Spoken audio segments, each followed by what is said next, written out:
तो अब भारत को एक ऐसे सेक्टर में कामयाबी मिल चुकी है जिसके लिए भारत की कंपनियां कई सालों से दिन रात मेहनत कर रही थी।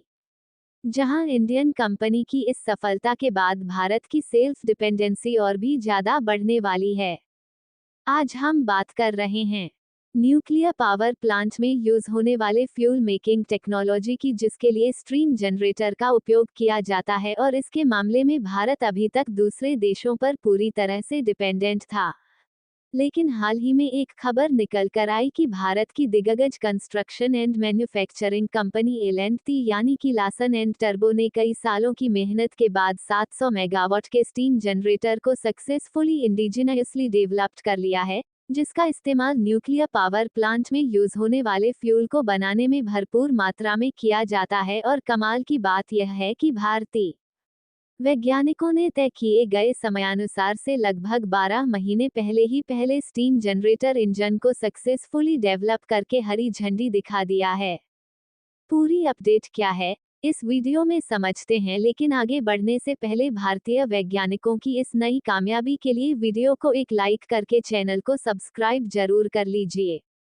दरअसल भारत में जो न्यूक्लियर पावर प्लांट है, उन्हें ऑपरेट करने के लिए भरपूर मात्रा में विशेष प्रकार के फ्यूल का इस्तेमाल होता है और अभी तक भारत के लिए दिक्कत की बात ये थी कि इसकी टेक्नोलॉजी भारत के पास ना होने के कारण फ्यूल आपूर्ति के लिए हमें दूसरे देशों पर डिपेंडेंट रहना पड़ता था, जिसे कभी कभी न्यूक्लियर पावर प्लांट में इस्तेमाल होने वाले फ्यूल को भारत में पहुंचने में देरी का भी सामना करना पड़ता था। जहां इसी फॉरेन इन्वेस्टमेंट को बचाने के लिए और भारत की सेल्फ डिपेंडेंसी को बरकरार रखने के लिए भारत की दिग्गज construction and manufacturing company L&T इसकी टेक्नोलॉजी पर कई साल पहले से ही वर्क कर रही थी। और हाल ही में एक खबर निकल कर आई कि भारत की एल&टी ने स्टीम जनरेटर इंजन को सक्सेसफुली डेवलप्ड कर लिया है। और स्टीम जनरेटर इंजन की बात की जाए तो यह एक ही टेक स्ट्रेंजर है जो परमाणु रिएक्टर कोर में उत्पन्न गर्मी का उपयोग करके पानी को भाप में परिवर्तित करता है। ये steam generator nuclear power corporation of India limited को आपूर्ति किए जाने वाले मोस्ट इम्पोर्टेंट कंपोनेंट है। और भारत के लिए सबसे अच्छी बात यह है कि टारगेट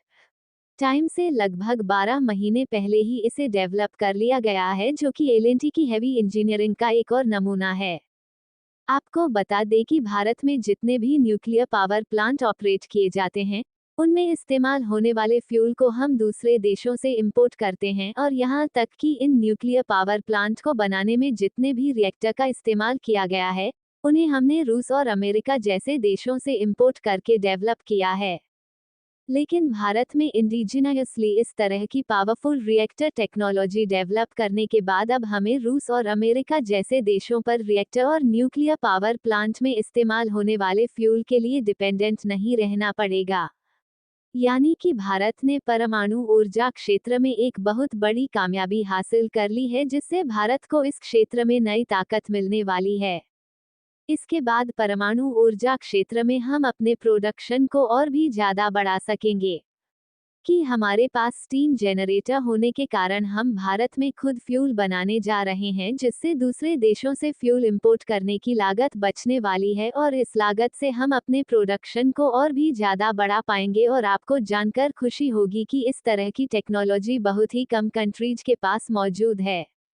लेकिन इसे डेवलप करने के बाद भारत उन पावरफुल देश में शामिल हो गया है जिनके पास ऑलरेडी न्यूक्लियर पावर प्लांट में इस्तेमाल होने वाली फ्यूल बनाने की टेक्नोलॉजी मौजूद है। इसके अलावा आपको बता दें कि पिछले साल national power corporation of India की तरफ से न्यूक्लियर पावर प्रोग्राम के तहत भारत की दिग्गज मैन्युफैक्चरिंग कंपनी एल&टी को करीब 700 मेगावाट के न्यूक्लियर वाटर रिएक्टर बनाने का कॉन्ट्रैक्ट सौंपा गया था। और एक साल पहले ही एल&टी ने न्यूक्लियर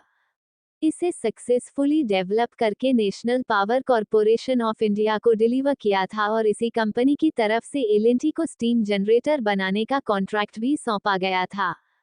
हालांकि इसके अलावा अब भारत की कंपनियां स्टीम जनरेटर को डेवलप करने पर काम कर रही थी, लेकिन इसके पहले अभी तक सफलता नहीं मिल पाई थी।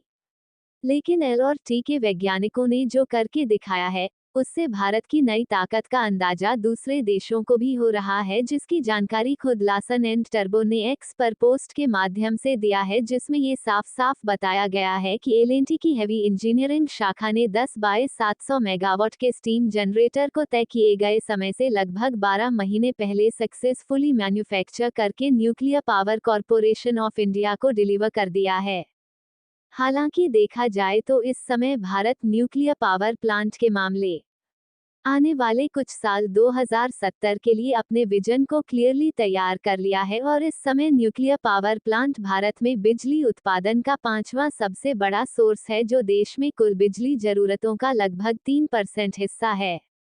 जिसे भारत और भी ज्यादा बढ़ाने की तैयारी में है ताकि ज्यादा से ज्यादा इलेक्ट्रिसिटी को न्यूक्लियर पावर प्लांट के माध्यम से प्रोड्यूस किया जा सके। और भारत की NPCIL nuclear power corporation of India ने ये डिसीजन लिया है कि आने वाले लगभग 8 सालों में यानी कि साल 2032 तक हम अपनी न्यूक्लियर पावर कैपेसिटी को लगभग 22,480 मेगावाट तक पहुंचा देंगे,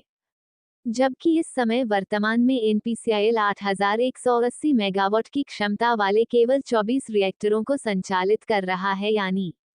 आने वाले 10 सालों से भी कम समय में हम अपनी न्यूक्लियर कैपेसिटी को 3 गुना से भी ज्यादा बढ़ाने वाले हैं। और यदि हम एल&टी के पिछले कुछ प्रोजेक्ट पर नजर डालें तो एल&टी ने काकरापार परमाणु ऊर्जा स्टेशन में एक प्रमुख भूमिका निभाई थी,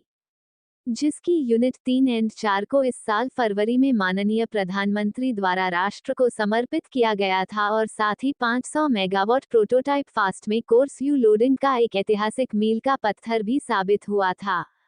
इस पर भारत की एल&टी कंपनी काम कर रही है, तो यकीनन संभव है कि हम अपनी न्यूक्लियर पावर को साल 2032 तक 3 गुना ज्यादा तक बढ़ा पाएंगे, क्योंकि भारत की एक मल्टीनेशनल कंपनी की वैल्यूएशन लगभग $23 बिलियन के करीब है, जो कि लगभग दुनिया के 50 से भी अधिक देशों में इसकी प्रोडक्शन यूनिट मौजूद है। और हम चाहे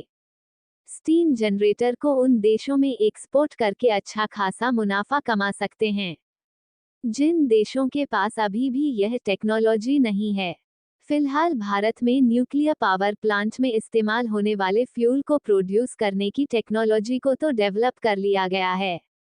लेकिन इसके बावजूद भी भारत की डिपेंडेंसी दूसरे देशों से पूरी तरह से खत्म नहीं होगी, क्योंकि न्यूक्लियर रिएक्टर फ्यूल के लिए यूरेनियम का इस्तेमाल होता है, जो कि भारत में भरपूर मात्रा में मौजूद नहीं है। और हमें या यूरेनियम कनाडा, यूके और कजाकिस्तान जैसे कंट्री से इंपोर्ट करना, बाकी भारत की कंपनी द्वारा स्वदेशी तौर पर स्टीम जनरेटर को डेवलप कर लिया गया है। इस वीडियो को एक लाइक करके अपने मित्रों तक शेयर करें ताकि उन्हें भी जानकारी मिल सके। इसी तरह और भी नॉलेजेबल वीडियो देखने के लिए चैनल को सब्सक्राइब करके बेल आइकन को ऑल पर जरूर करें।